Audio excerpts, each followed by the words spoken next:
minggu depan akan ada 2 smelter besar yang investasinya kurang lebih 50-60 triliun sudah beroperasi, yaitu di Aman, di Sumbawa, kemudian Freeport di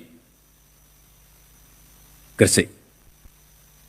Hati-hati kalau kita bicara Freeport, sekarang bukan miliknya Amerika. Karena orang masih, wah Freeport, itu sudah milik Indonesia, itu sudah dimiliki oleh MinID. 51%, dulu kita hanya punya 9%. Dan sekarang sudah kita miliki 51% dan sebentar lagi akan menjadi 61%. Pokoknya kita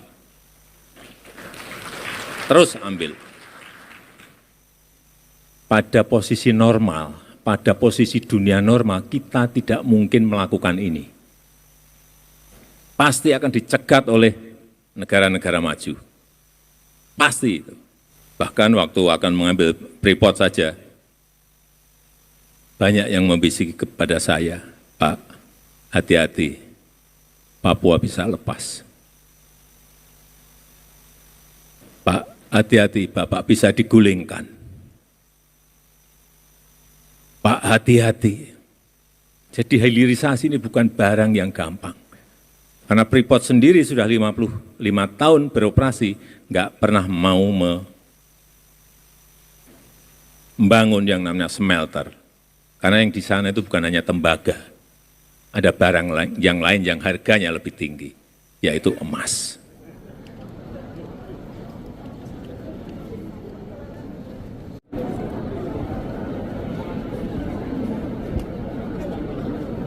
Mohon perhatian, hadirin dimohon berdiri.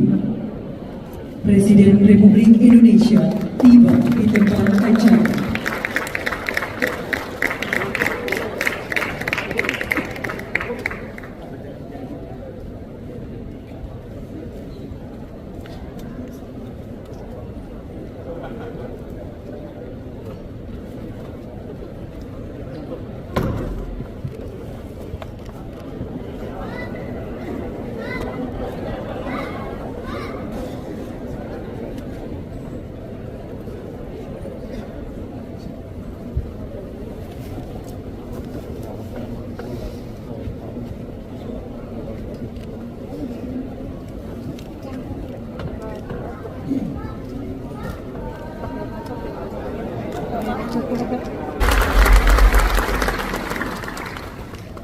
Bapak Ibu hadirin yang kami hormati, selanjutnya marilah kita simak bersama sambutan Presiden Republik Indonesia Bapak Joko Widodo dilanjutkan dengan pemukulan gong sebagai tanda peresmian pembukaan Kongres Ikatan Sarjana Ekonomi Indonesia IC ke-22 dan Seminar Nasional 2024.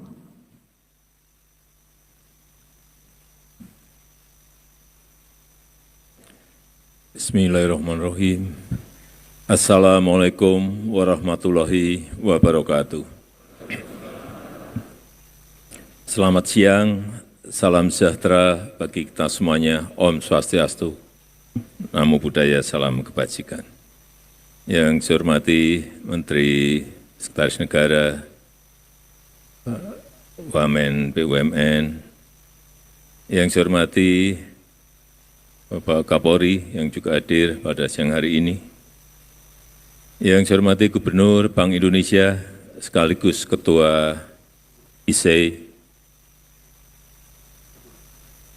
yang saya hormati Gubernur Jawa Tengah, Wali Kota Solo, Bapak Ibu sekalian, seluruh keluarga besar IC yang saya hormati.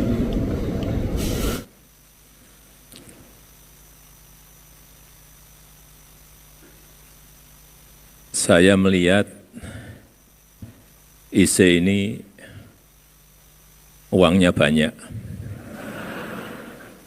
Karena tadi cabang yang teraktif saja diberi hadiah 200 juta. Saya melihat dari sisi itu saja, waduh kaya ini, kaya.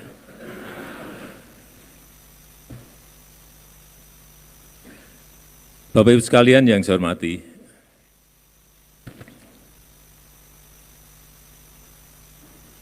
dunia sekarang ini menghadapi sebuah gejolak ketidakpastian, tantangan yang tidak mudah. Semua negara mengalami, termasuk kita. Bahkan negara-negara maju kalau kita lihat, sudah masuk, banyak yang masuk ke jurang resesi. Yang terakhir Inggris misalnya, sudah masuk ke jurang resesi. Dan yang terakhir kita tahu 96 negara sudah menjadi pasiennya IMF. Ini juga sebuah angka yang kalau menurut saya sangat mengerikan. Oleh sebab itu, kita harus fokus dalam bekerja mengelola ekonomi kita. Kalau Bapak Ibu bertanya pada saya, fokus ke mana? Kalau saya, sekarang maupun ke depan kita harus fokus kepada pasar kerja.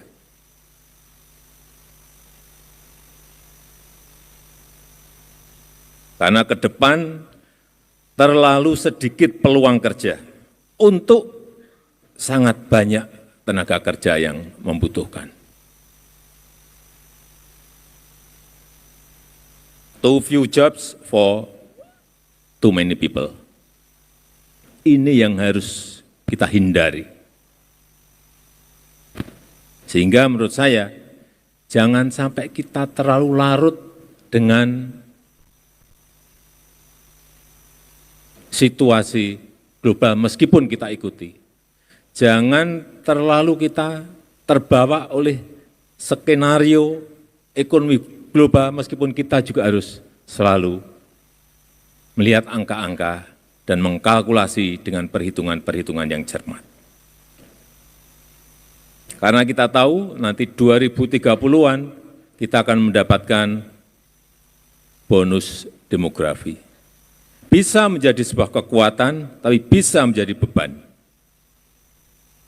Inilah tantangan paling besar yang akan melompatkan kita menjadi negara maju atau tidak.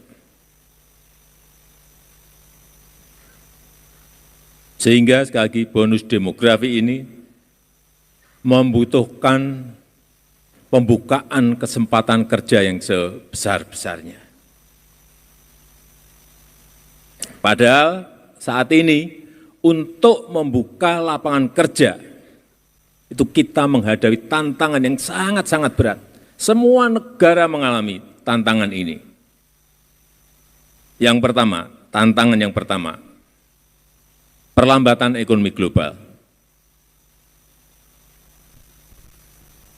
Kita tahu 2023 dari World Bank ini global hanya tumbuh 2,7. Kemudian 2024 ini diperkirakan hanya muncul angka 2,6. Tahun depan dari World Bank muncul angka 2, naik sedikit 2,7. Tapi masih jauh dari yang diharapkan oleh semua negara.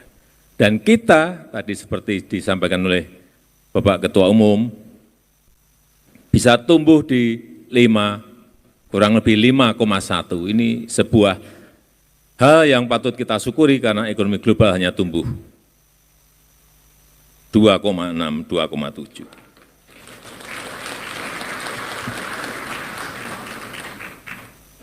Dan kalau kita lihat juga Bank Sentral hampir semua negara memperketat kebijakan moneternya karena mengerem agar inflasi tidak semakin naik. Artinya apa kalau moneter direm? Artinya industri pasti akan turun produksinya. Otomatis perdagangan global juga akan turun kapasitasnya. Jadi yang pertama, perlambatan ekonomi global. Tantangan kita di situ. Yang kedua, peningkatan otomasi di berbagai sektor kerja. Semua sekarang ini mulai masuk ke sana semuanya, ke otomasi semuanya. Awal kita hanya otomasi mekanik, kemudian sekarang muncul AI, muncul analis,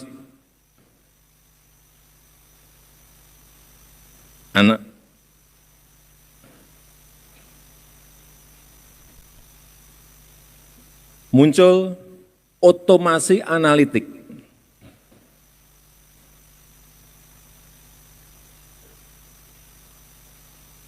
Setiap hari muncul hal yang baru. Dan kalau kita baca 2025, pekerjaan yang akan hilang itu ada 85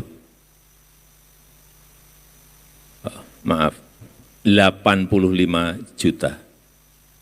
Pekerjaan akan hilang 85 juta. Sebuah jumlah yang tidak kecil. Kita dituntut untuk membuka lapangan kerja, justru di 2025, 85 juta pekerjaan akan hilang. Karena tadi adanya peningkatan otomasi di berbagai sektor.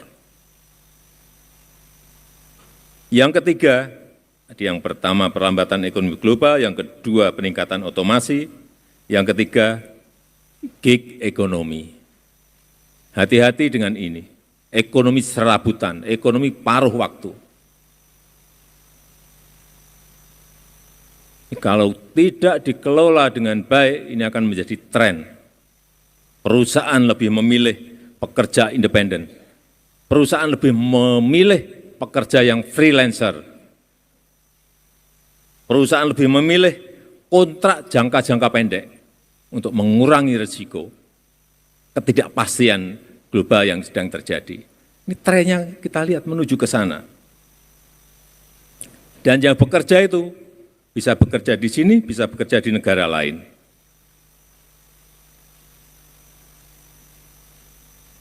Sehingga sekali lagi kesempatan kerja semakin sempit dan semakin berkurang. Oleh sebab itu, saya berharap dari ISAI, tadi sudah menyampaikan kajiannya, ada sebuah desain, tapi desain taktis. Rencana, tapi rencana taktis. Strategi, tapi strategi yang taktis dan detail. Kalau ada ini, kita harus belok kemana? Kalau dicegah di sini, kita harus menuju kemana? Itu yang hal-hal yang taktis seperti ini yang kita perlukan. Bukan rencana makro yang sulit diimplementasikan dalam situasi yang sangat sulit. Dan menurut saya, tadi sudah disampaikan oleh Pak Gubernur BI, hilirisasi menjadi kunci. Coba kita lihat satu, urusan nikel. Urusan nikel yang sering saya ceritakan, karena ini memang sebuah keberhasilan kita meningkatkan nilai tambah nikel. Dari bahan mentah, nikel ore, masuk ke NPI, nikel pig iron, masuk lagi ke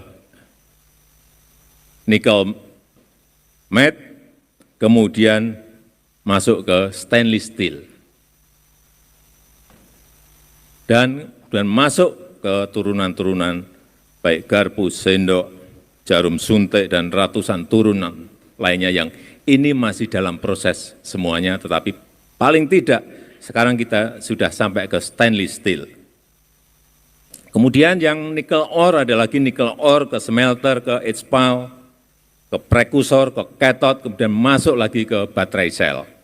Sudah kejadian dan kita sudah punya industrinya. Untuk nanti kalau kapasitas baterai selnya mencukupi, sekarang ini baru kira-kira 180 ribu mobil yang bisa diproduksi dengan baterai sel produksi kita sendiri. Kalau nanti bisa meningkat menjadi juta, itu kita baru memiliki daya saing yang kuat dengan negara-negara lain. Kemudian tembaga, nikel sudah masuk ke tembaga. Setelah nikel kita stop tahun 2020, tembaga 2 tahun yang lalu juga kita stop.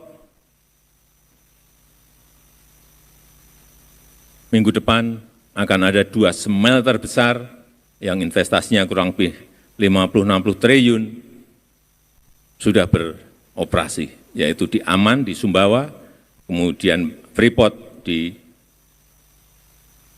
Gresik. Hati-hati kalau kita bicara Freeport, sekarang bukan miliknya Amerika. Karena orang masih, wah Freeport, itu sudah milik Indonesia, itu sudah dimiliki oleh MinID. 51%, dulu kita hanya punya 9%. Dan sekarang sudah kita miliki 51% dan sebentar lagi akan menjadi 61%. Pokoknya kita terus ambil.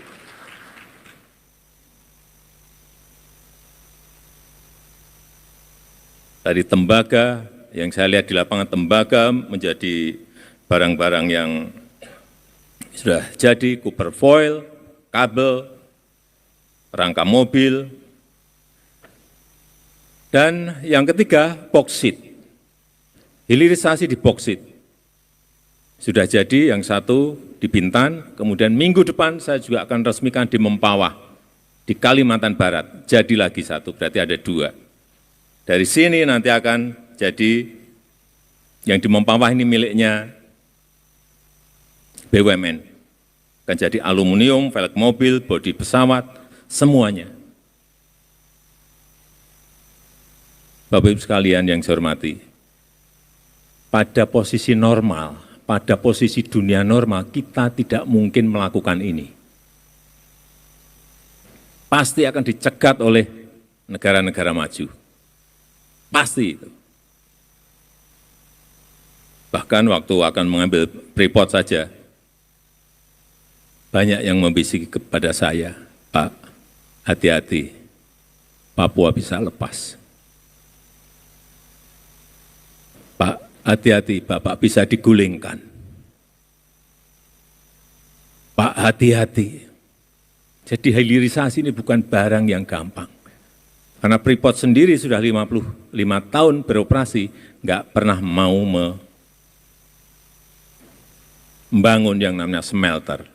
Karena yang di sana itu bukan hanya tembaga, ada barang yang lain yang harganya lebih tinggi, yaitu emas.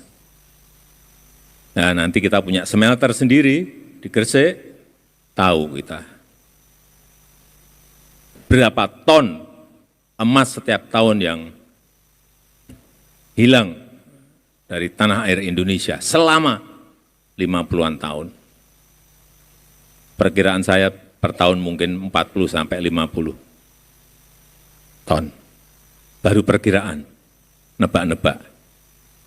Tapi nanti kalau sudah berproduksi baru kita tahu betul, oh ternyata ada emasnya sekian ton per tahun. Jadi kalau tadi bisikan ke saya ya karena barang yang tadi saya sampaikan. Tetapi Bapak Ibu sekalian yang saya hormati, tolong ini betul-betul ISE bisa mendesain rencana dan strateginya. Yang saya ingin adalah hilirisasi yang padat karya, yaitu rumput laut, siwit, yang belum disentuh secara manajemen yang baik. Karena dari sinilah nanti bisa turunannya baik ke pupuk organik, baik ke agar, baik untuk kosmetik, baik untuk tepung, dan juga untuk minyak pesawat terbang sekarang ini bisa dari rumput laut. Kita tahu Indonesia memiliki pesisir yang paling panjang nomor 2 di dunia, 81.000 kilometer. Ini sebuah potensi besar, tapi memang harus didesain, harus direncanakan, harus dibuat strategi yang benar sehingga nanti hasilnya bisa ketemu. Pangan yang lainnya, menurut saya yang juga harus dihilirisasikan adalah kopi. Kopi ini Saya cek kita punya berapa hektar sih kopi? 1,2 juta hektar. Saya cek di lapangan, berapa sih produksi per hektar kita? Hanya kurang lebih 2 ton per hektar. Atau 2 lebih sedikit, 2,3, 2,5 per hektar. Padahal Vietnam 1 hektar bisa memproduksi 8 sampai menghasilkan 8 sampai 9 ton per hektar. Jauh sekali, masa kita kalah dengan Vietnam? Pada duluan kita. Permintaan semakin naik, harga semakin naik setiap tahun. Tapi tidak pernah kita urus. R&D kita, riset kita lemah di sini. Dan juga kakao. Kakao kita memiliki 1,4 juta hektar. Industrinya ada, tapi bahan mentahnya kakaonya kurang, sehingga kita justru impor. Salah besar lagi. Dan yang lain-lainnya, masih banyak lada, nilam, yang ini turunannya akan memberikan nilai tambah yang sangat besar. Saya hanya ingin memberikan sebuah ilustrasi kembali ke nikel tadi. Nikel di tahun 2015, ekspor kita 3 billion US dollar dalam 1 tahun. Artinya 45 triliun rupiah. 45 triliun rupiah. Kemudian setelah kita stop, 2021 muncul angka dari 45 triliun muncul 340 triliun rupiah.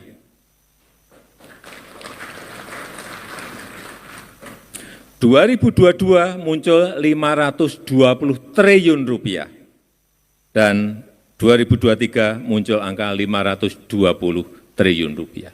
Lompatannya coba.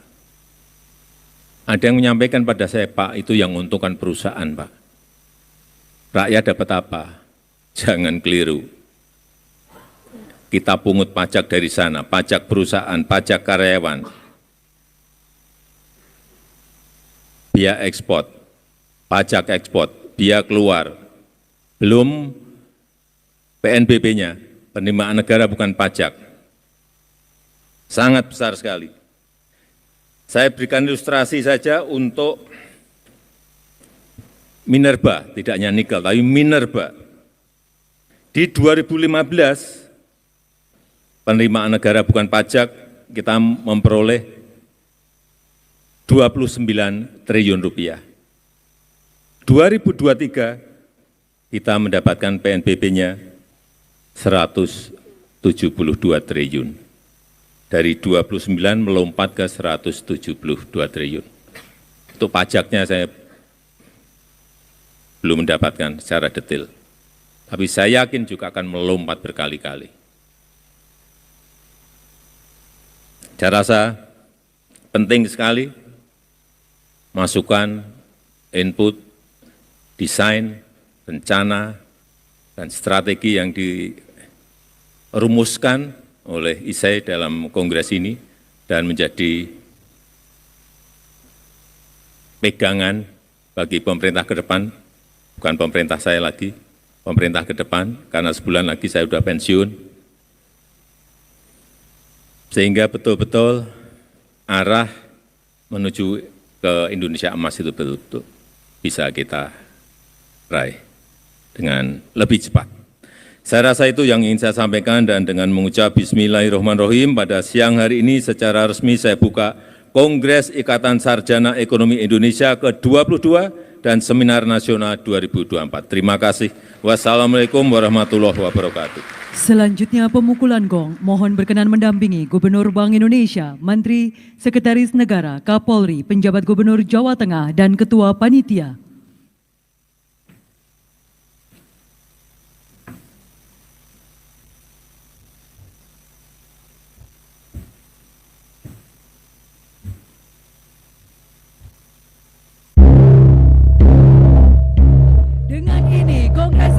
ke-22 dan Seminar Nasional 2024 telah resmi dibuka oleh Presiden Republik Indonesia.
Seragam kita sama loh, Pak.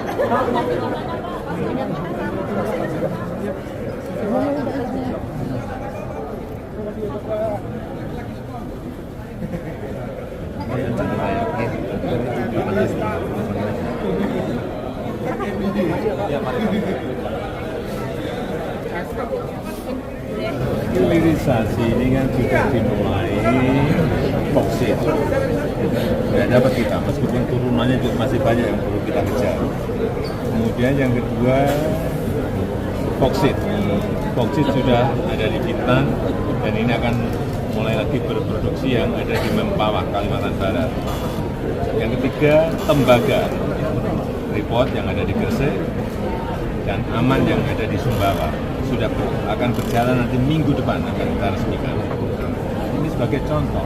Nah, selanjutnya hilirisasi tidak hanya di minerba saja, tapi hilirisasi pangan rumput laut, kopi, kakao, lada, vanili, lain-lain.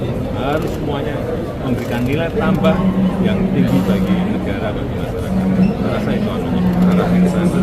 Yang desainnya memang harus dirancang baik mungkin. Tadi kan sempat juga penyerapan pajak, Pak. Penyerapan pajak dari perusahaan dan karyawan. Dari karyawan Semua nikel. Berapa karena ada di situ. Dan perusahaannya untuk berapa semuanya bayar pajak. Kita bisa mau BPA 21, bisa mau BPA badan, bisa mau pajak ekspornya, bisa mau biaya ekspornya, biaya keluar, bisa mau PNBP-nya. Negara mendapatkan penerimaan dari sana. Ya. Pak, sebelum pensiun untuk Terima kasih, Pak.